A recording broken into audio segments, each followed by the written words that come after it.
ไปเลย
อีกเว้ยก็ลุก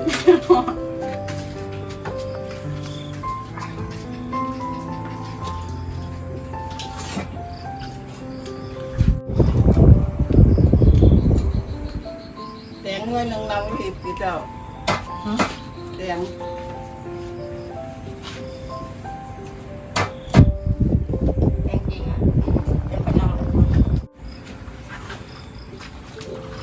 บัดนี้บอกพี่น้องบัดนี้กระทันหลายหัวหน่อยขึ้นไปยางกินเถิงโอ้ย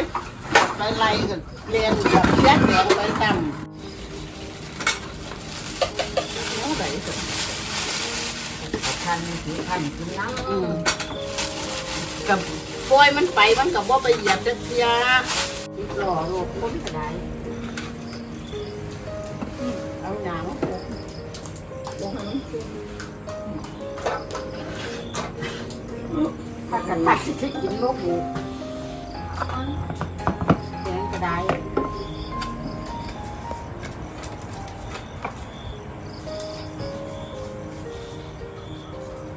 ถ้าแม่นเรามาตัดมืออื่นในเรียวมาถางกันแท้นี่ สมาดีนี่ บ่มาดอกตัดของเย็นๆมันโอ้ยไปสองครั้งหมู่บางหันก็บ่บอกเฮาแน่ปานนั้นไปหางเลี้ยมหญ้าเฮียนน่ะเลี้ยมได้เลี้ยมดี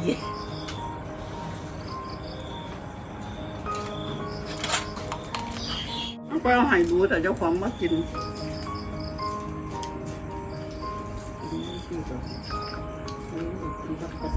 อาจารย์มาโจกเขาในเด้อบ่ถูกแล้วหมัดดำ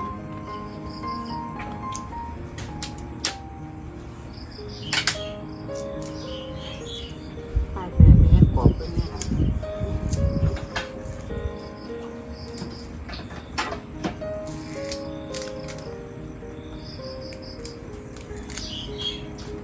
ไม่ลงต้นหมูต้นนั้นต้องไปปลูกตำ เกิ เกิ ด ด น้ำมันหนักว่า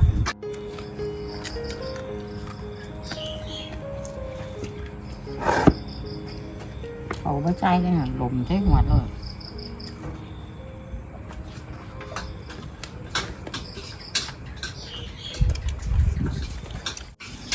แดงจืนหวนอีกเมื่อวานเมื่อเช้า